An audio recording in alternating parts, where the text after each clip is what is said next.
Well, first of all, at ease, at ease. Let's have a good time. Let's have a good time. And we had an incredible meeting that lasted for about an hour, and you have no idea what we've come up with. You're going to be so happy. You're going to be so happy. I want to just first say thank you for everything, and on behalf of Melania and myself, we had a great flight in, so I want to thank you, honey. Come say hello, honey. Just say hello.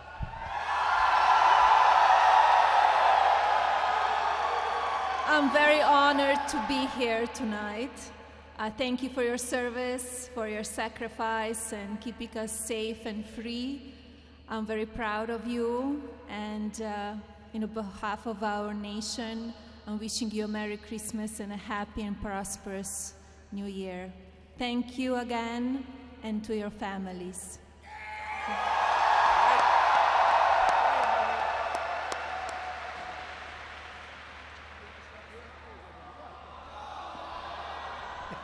Let's let her make the speech, right? Yeah, she's great. Very popular First Lady and a great person. And I want to thank General LaCamera for the incredible job he's done. And I was just saying we had a meeting with him and some of your great representatives. And we have some ideas that are more than ideas that are going to be just, we like to win. Do we like to win? We're going to win. I want to thank everyone at Al-Assad Air Base, special people. We came in, we felt very safe coming in. It was a pretty difficult journey in certain ways, but we felt very, very good, very safe.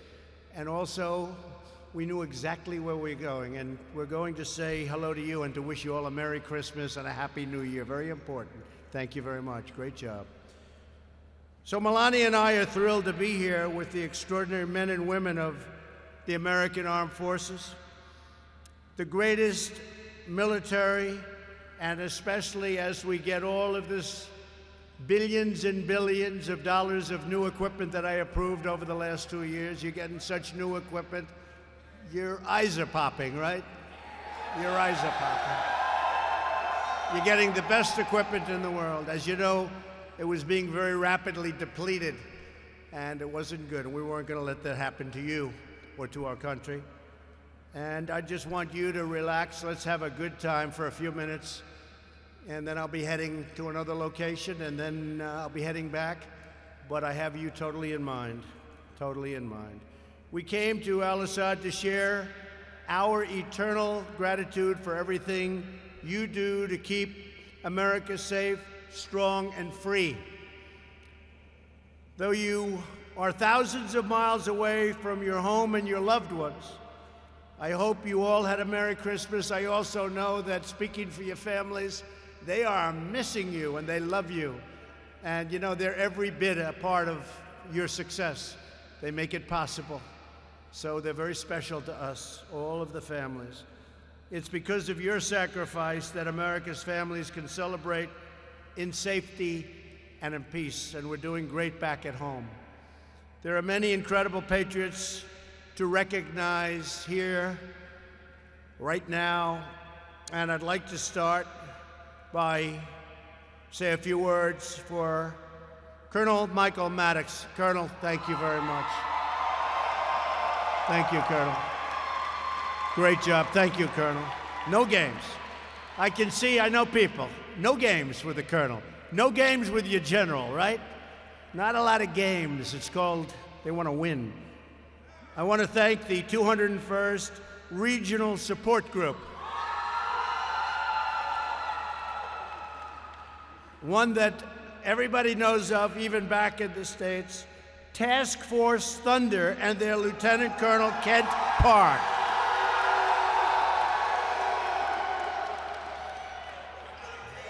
There's a reason for that name, Thunder, isn't there? The 443rd Air Expeditionary Squadron and their great commander, Major Dicey Ritz. Where is Dicey? Thank you. Great, fellas. Great. The 1st Expeditionary Rescue Group and their commander, Colonel Michael Gurshard. Where's Michael? Thank you. Thank you, fellas. The 3rd Cavalry Regiment and their commander, Colonel Jonathan Byram. Brigadier General Austin Renforth. Where's Austin? Austin. Thank you, Austin. Thanks, Austin. Everyone at the Special Operations Joint Task Force. Thank you. Where the hell are they? And all personnel who reside at Camp Havoc. You know what that means, Camp Havoc. Also joining us this evening is the U.S. Ambassador to Iraq, Douglas Silliman. Douglas, thank you very much. Great job, Douglas. Great job. The courageous men and women at Al-Assad Air Base are on the leading edge of our fight to vanquish America's terrorist enemies. You know that. The other reason I'm here today is to personally thank you and every service member throughout this region for the near elimination of the ISIS territorial caliphate in Iraq and in Syria. 2 years ago, when I became president, they were a very dominant group. They were very dominant. Today, they're not so dominant anymore.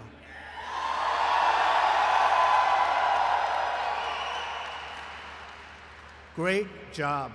I looked at a map, and 2 years ago, it was a lot of red all over that map. And now you have a couple little spots, and that's happening very quickly. That's happening very quickly. You'll be seeing that. I want to just say great job. And we'll be watching ISIS very closely. We'll be watching them very, very closely. The remnants of ISIS. No enemy on earth can match the awesome strength of American soldiers, sailors, airmen, and Marines. Nobody's even close. And nobody is even close in terms of our equipment. We make the greatest equipment in the world. Whether it's missiles or ships or anything you want to name, we have the greatest in the world. The jet fighters, the new F-35, the super F-18s. We have the greatest fighter jets in the world. We make the greatest equipment in the world. But you strike fear into the hearts of our enemies and bring comfort to all of our allies and those who cherish peace. And we want peace. And the best way to have peace is strength. When we're strong, we're going to have peace. If we're not strong, you know what happens. So we're stronger than ever. And very soon, when it all comes in, when that equipment keeps flowing, it's being made, much of it now, there'll be nobody ever in history that's even close.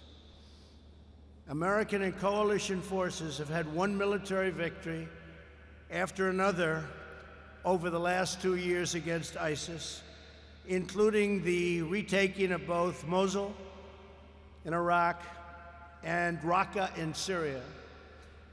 We've liberated more than 20,000 square miles of territory. Think of what that is, 20,000 acres is a lot. Think of what 20,000 square miles is. It's a lot. This was all formerly held by ISIS and liberated more than 3 million civilians from ISIS's bloodthirsty control. The men and women stationed at Al-Assad have played a vital role in the military defeat of ISIS in Iraq and in Syria. Because of these gains, our service members in Syria can now return home to their families. Some will come here for a stay, but a lot of them are going to be going back home where they want to be with their families. They've done a fantastic job. Originally, years ago, they came here, and it was supposed to be for 3 to 4 months, and that was a long time ago. That was many years ago. But what a job you have done, what a job they have done. I made it clear from the beginning that our mission in Syria was to strip ISIS of its military strongholds. We're not nation building. Rebuilding Syria will require a political solution And it's a solution that should be paid for by its very rich neighboring countries, not the United States. Let them pay for it, and they will. They will. In fact, Saudi Arabia yesterday, you probably read, stepped up to the plate and has already made a commitment of substantial funds for development.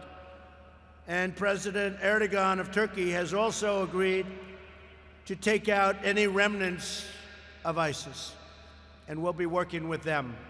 We're going to be working with them. Our presence in Syria was not open-ended and was never intended to be permanent. 8 years ago, we went there for 3 months, and we never left. But now we're doing it right. And we're going to finish it off. 1 year ago, I gave our generals 6 more months in Syria. I said, go ahead, get them. And it turns out it was really a year and a half ago. I said, go get them. We need 6 months. Go get them. Then they said, give us another 6 months. I said, go get them. Then they said, can we have one more, period of 6 months? I said, nope. I said, I gave you a lot of 6 months, and now we're doing it a different way. And we're doing it, and you're doing it, folks. You're doing it. Just the remnants. The men and women who serve are entitled to clear objectives and the confidence that when those objectives are met, they can come home and be with their families. Our objective in Syria was always to retake the territory controlled by ISIS. Some people said we've already retaken 99%. That's a number that comes up a lot. And if you look at the map before and after, it looks like 99%.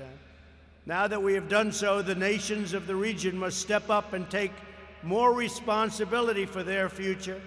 And also, they have to confront those remnants of ISIS and take them out very easily, if, after we're totally finished, they're even left at all. There will be a strong, deliberate, and orderly withdrawal of U.S. forces from Syria. Very deliberate, very orderly, while maintaining the U.S. presence in Iraq to prevent an ISIS resurgence and to protect U.S. interests, and also to always watch very closely over any potential reformation of ISIS, and also to watch over Iran. We'll be watching. While American might can defeat terrorist armies on the battlefield, each nation of the world must decide for itself what kind of future it wants to build for its people and what kind of sacrifices they are willing to make for their children. America shouldn't be doing the fighting for every nation on earth, not being reimbursed in many cases at all. If they want us to do the fighting, they also have to pay a price. And sometimes that's also a monetary price. So we're not the suckers of the world. We're no longer the suckers, folks. And people aren't looking at us as suckers. And I love you, folks, because most of you are nodding your head this way. We're respected again as a nation. We're respected again. America is safer and peace is more possible because of the incredible courage and devotion of every patriot here tonight. Some people say, well, maybe somebody comes from the area and they hit us on our homeland. If that happens, they will suffer consequences over here like nobody has ever suffered before. Let me just tell you, and I hope they hear that loud and clear. And that's not a threat, that's going to be a fact. If anything should happen at all, nobody will ever have suffered the consequences that they will suffer. Just remember I said it. We will honor, you're welcome, you're welcome. We will honor your service by doing everything in our power to defend our homeland and to stop terrorists from entering America's shores. And that includes strengthening of our borders. I don't know if you folks are aware of what's happening. We want to have strong borders in the United States. The Democrats don't want to let us have strong borders. Only for one reason. You know why? Because I want it. If I said, you know, I think just standing here looking at all these brilliant young faces, these warriors, you're warriors. You know, you're modern-day warriors. That's what you are. But he gave me an idea, just looking at this warrior group. I think I'll say, I don't want the wall. And then they're going to give it to me. I figured out the solution. First Lady, tell Nancy Pelosi, I don't want the wall. Oh, we want the wall. And then we get the wall. That's another way of doing it. That's another way of doing it. Now, we have to have it. And, you know, not only human trafficking, drugs, illegals, a lot of criminals, bad records. We've seen murderers come in through the, you saw what happened with the caravan, as we call it, caravan of thousands of people. And by the way, our Border Patrol did an incredible job, and our military did an incredible job, and local law enforcement on the various parts of the border did an incredible job. And those caravans are slowly breaking up, and they're going back where they came from, and they have to come into our country legally. Legally. And that's what you're fighting for. You know, when you think about it, you're fighting for borders in other countries. And they don't want to fight the Democrats for the border of our country. Doesn't make a lot of sense. At this sacred time of the year, our thoughts turn to the American heroes who gave their last breath in defense of our country, including the 7 brave souls who perished last March on the Jolly 51 rescue helicopter. You know exactly who we're talking about. Some of you were great friends of theirs. Through their incredible sacrifice, our fallen heroes have achieved immortality. That's what it is. It's immortality. Immortality. They will live forever in the hearts of their countrymen, in your hearts, and in the history of the United States of America. They will live forever. The dignity and glory of the American warrior is recorded on the fields of battle and in acts of valor that will live for all of time. You're going to be remembered for all of time. And under my administration, we're winning now. We're not playing to lose slowly like they've been doing for 19 years. We're fighting in areas where we shouldn't be fighting and spending hundreds of billions of dollars doing it. No, you have the right thought process now going for the first time in a long time. Thank you. We want to fight where it's meaningful, which is basically what you're just saying.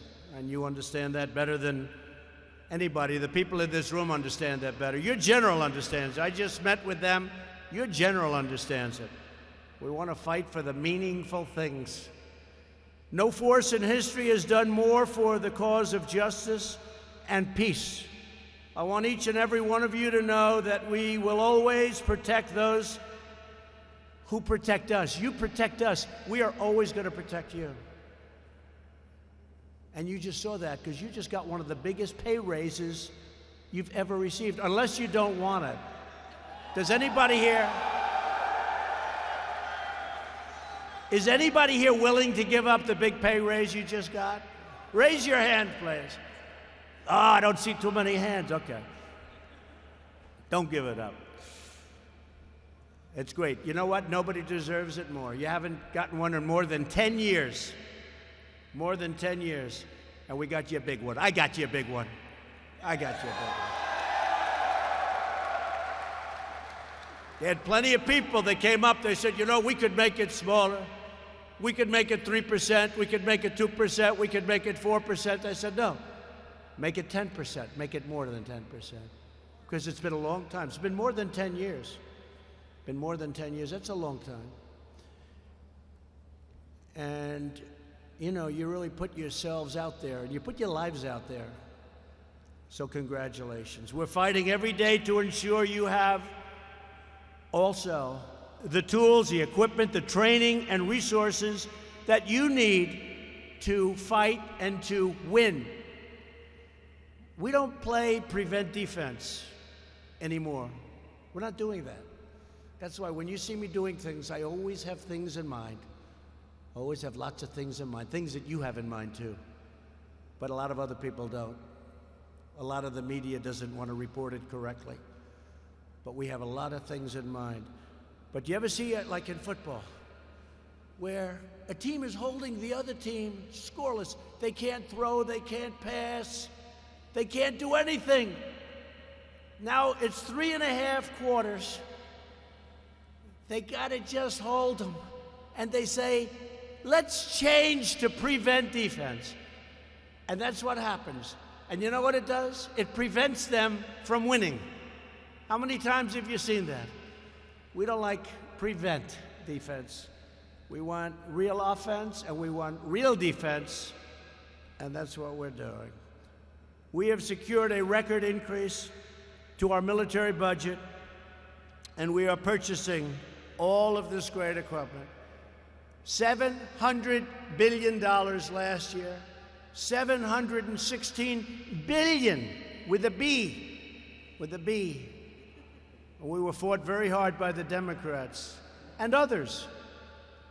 But I said, we have to take care of our military. I mean, I want to see costs come down too, but not when it comes to our military. You have to have the finest equipment anywhere in the world, and you have that. $716 billion. And this year, again, we're going to be, don't tell anybody because nobody else knows, even a little bit higher. But we have no choice. We can't play cheap with our warriors, our military. We can't play cheap with victory, and we're not going to. We understand the best way to preserve the peace is to be prepared for combat, and the surest way to prevent conflict is to be totally unyielding and totally ready for conflict if that should happen. America is a peace-loving nation, but rest assured, if we are forced to fight, we will engage the enemy with overwhelming force like never before, like nobody's ever seen before.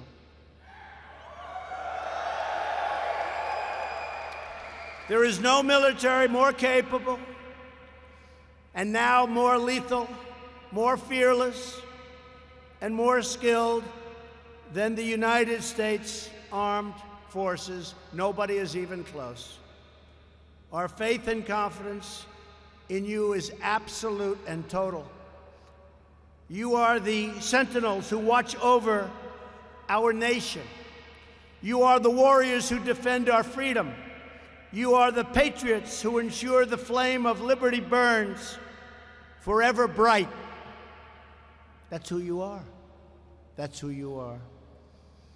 To everyone at Al-Assad Air Base and every American serving overseas, may God bless you.